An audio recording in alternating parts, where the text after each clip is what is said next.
दोस्तों नमस्कार, मैं हूं आशीष और आप मुझे सुन रहे हैं हमारे YouTube चैनल विचार मंच पर।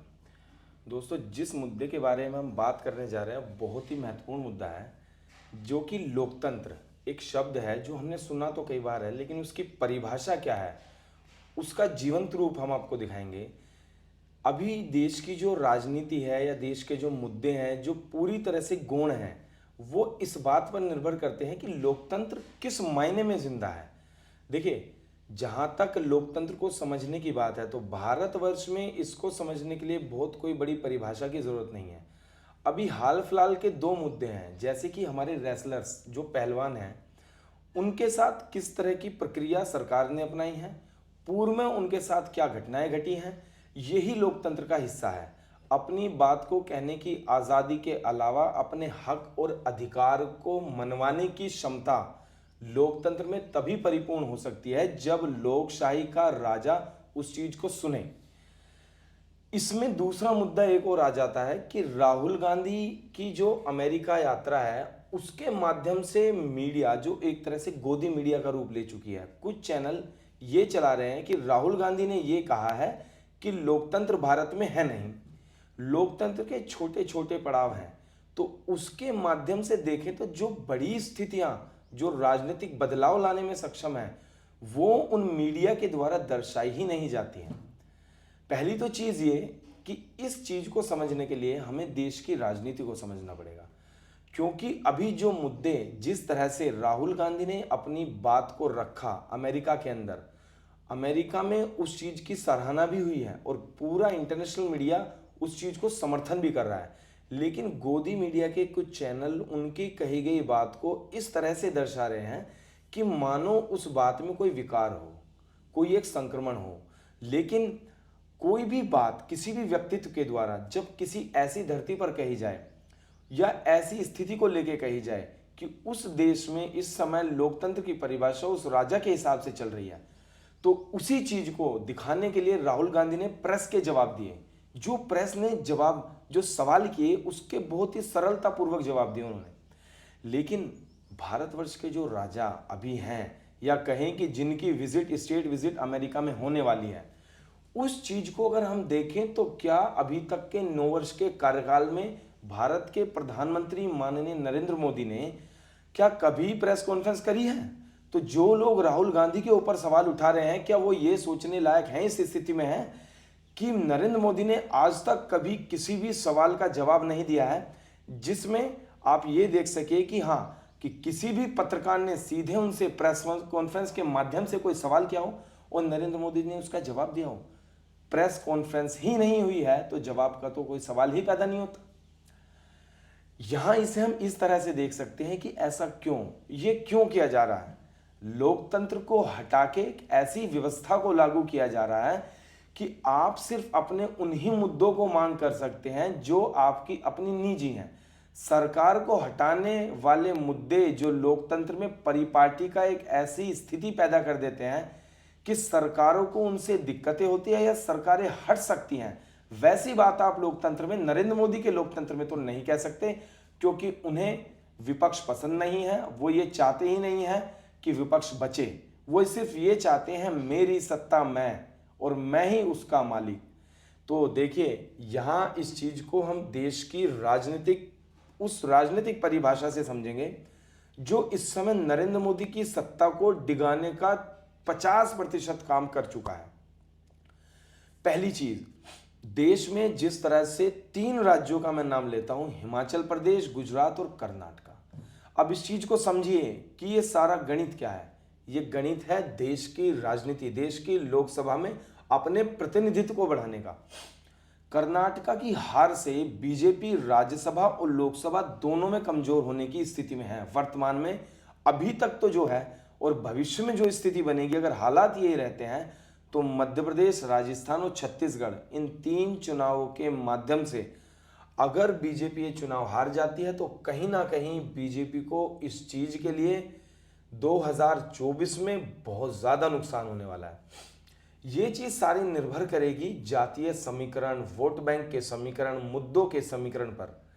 नरेंद्र मोदी कभी इस चीज को नहीं चाहेंगे कि उनकी स्थिति नकारात्मक हो। वो उस वोट परसेंटेज से नीचे आए जो उन्हें हराने में एक तरह से पुरजोर कोशिश कर रही है। वो एक ताकत जो पुरजोर कोशिश कर रही है कि नरेंद्र मोदी की सत्ता हट जाए, उसी चीज को समझने के लिए हमें इस चीज को भी समझना होगा कि ऐसा हो क्यों रहा है, इसके पीछे का कारण क्या है। कॉरपोरेट, एक तरह से कॉरपोरेट के माध्यम से नरेंद्र मोदी आगे बढ़ रहे हैं। और जो कॉरपोरेट अभी जिस तरह से पैसा नरेंद्र मोदी के ऊपर खर्च कर रहा है, वो उनके प्रचार प्रसार में भी खर्च किया जाता है। उसी चीज को दर्शाते हुए नरेंद्र मोदी उस चीज को छुपाते हुए, जैसे ही नाम अडानी का होता है तो राहुल गांधी का माइक भी बंद कर दिया जाता है, उनकी संसद की सदस्यता खत्म कर दी जाती है, और उस फैसले को इतने आनन फानन में इतने जल्दी लिया जाता है कि ये चीज ऐसे दर्शाई जाती है कि जैसे कोर्ट ने इस चीज को अपने स्तर से किया हो। लेकिन उस गुजरात हाई कोर्ट के जो चीफ जस्टिस हैं, उनका पूरा जो स्थिति है वो भाजपा के इर्द गिर्द घूमती है। हम उस बारे में सबसे ज्यादा एक अहमियत जो दे रहे हैं वो दे रहे हैं कि भाई जो भी राज्य दर राज्य चुनाव जीत रहा है उसकी स्थिति मजबूत हो रही है। अभी स्थिति यह है कि विपक्ष के एक ऐसे बिचौलिए के रूप में नीतीश कुमार लगे हुए हैं। तो ये सारा खेल क्या है, इस खेल के पीछे की कहानी क्या है, आज हम इस बारे में बात करेंगे कि ये जो राजनीति पर्दे के पीछे क्या है। ये सारा वोटों का समीकरण है, क्योंकि उत्तर भारत में जिस तरह से भाजपा की पकड़ मजबूत है अभी हाल फिलहाल वर्तमान स्थिति में भी, दक्षिण भारत में वो स्थिति बिल्कुल नहीं है। चाहे हम कर्नाटका की बात करें, आंध्र प्रदेश, तेलंगाना, तमिलनाडु या केरला की बात करें, बीजेपी का बिल्कुल सफाया है। कोई बहुत ज्यादा बड़ी स्थिति नहीं है, 2, 3, 4, 5, 6% वोट या किसी राज्य में 7-8% वोट बीजेपी हासिल कर ले गई हिंदू मुसलमान पाकिस्तान का शब्द को यूज करके, तो एक बात अलग है। बाकी इससे ज्यादा उनकी स्थिति दक्षिण के राज्यों में है भी नहीं। तो बीजेपी ऐसा क्या करने जा रही है कि नॉर्दर्न इंडिया के साथ साथ वो दक्षिणी भारत को भी साथ दे, उत्तर भारत को, मध्य भारत हो, चाहे पूर्वी भारत हो या चाहे दक्षिणी भारत हो। अब इस चीज को लेकर सबसे महत्वपूर्ण स्थिति आती है उत्तर प्रदेश की। ये जो राजनीति है, क्योंकि जिस तरह से अकलियत के लोगों ने कर्नाटका में कांग्रेस को समर्थन दिया वो देखने योग्य था। अभी जो विपक्ष का सबसे बड़ा चेहरा उत्तर प्रदेश में है वो अखिलेश यादव है, क्योंकि पक्ष के रूप में योगी आदित्यनाथ बीजेपी का चेहरा है। जब तीसरी दफा चुनाव होगा उससे पहले जो लोकसभा चुनाव होंगे वहां वोटों का प्रतिशत क्या होगा। तो आइए अब हम इसको समझते हैं कि ये स्थिति क्या है, ऐसा क्यों है। ऐसा इसलिए है क्योंकि अगर नीतीश कुमार अपना झंडा बुलंद करते चले गए और जो भी लोकसभा के चुनाव होंगे, सुनने में तो ये आ रहा है कि मोदी जी इस 2024 के चुनाव को 2023 के चुनाव के में राजस्थान, मध्य प्रदेश और छत्तीसगढ़ के चुनाव के साथ भी करा सकते हैं, क्योंकि अगर ये तीनों राज्य बीजेपी के हाथ से गए तो मान के चलिए स्थिति इतनी भयावह हो जाएगी कि 24 के चुनाव में कहने के लिए कोई मुद्दा ही नहीं बचेगा। क्योंकि कांग्रेस के ऊपर करप्शन के चार्ज हों वो साबित नहीं हुए, कांग्रेस के ऊपर इन्होंने अदर चार्जेस लगाए कि भाई भ्रष्ट है सरकार है, तो उसमें इनके हाथ कुछ अभी लगा नहीं है। 2 करोड़ रोजगार कह नहीं सकते, 15-15 लाख भीड़ में कह नहीं सकते, तो फिर कहने के लिए क्या बचा है। कहने के लिए सिर्फ ये बचा है कि जितना भी विपक्ष है वो चोर है, मोदी जी बिल्कुल पाक साफ है। ये जो पैसा मोदी जी कमा रहे हैं, जो हमारा आप देख रहे होंगे कि पेट्रोल, डीजल, गैस इतना महंगा है, ये क्यों है। जब बात सीमाओं की होती है या फिर इंपोर्ट एक्सपोर्ट की होती है विदेशों से, तो उसमें केंद्र सरकार का लोही इफेक्टिव रूप में काम करता है। राज्य सरकारें उसमें कोई बहुत ज्यादा कोई डिसीजन लेने की स्थिति में नहीं होती है, वहां केंद्र ही अपना पूर्ण रूप से एक तरह से दायित्व निभाती है कि यहां क्या निर्णय होना चाहिए। नीतीश कुमार अगर जाति के हिसाब से देखें तो कुर्मी जाति से आते हैं। अब कुर्मी जाति बाहुल्य रूप से पूर्वांचल, जो कि उत्तर प्रदेश का एक ऐसा क्षेत्र है जहां कुर्मी जाति कम से कम नहीं तो 20, 25, 30 सीट को बहुत ही डायरेक्टली एक तरह से इफेक्ट करती है। और उस प्रभाव को देखते हुए आगे वाली जो दर्जन भर सीटें होंगी पूर्वांचल की, उनमें भी इस चीज का प्रभाव पड़ेगा कि नीतीश ओबीसी के बहुत बड़े चेहरे ना बन जाए। जहां अखिलेश, नीतीश, कांग्रेस अगर मिल जाते हैं, इसके साथ पश्चिमी उत्तर प्रदेश में जयंत चौधरी भी मिल जाते हैं, तो क्या होगा। बात हम देश के चुनाव की कर रहे थे, लोकतंत्र की कर रहे थे, बात करते करते हम यूपी के चुनाव पे आ गए, क्योंकि दिल्ली का जो रास्ता है वो महत्वपूर्ण रूप से उत्तर प्रदेश से होके जाता है। क्या है कि उत्तर प्रदेश की इतनी मान्यता है लोकसभा के चुनाव में।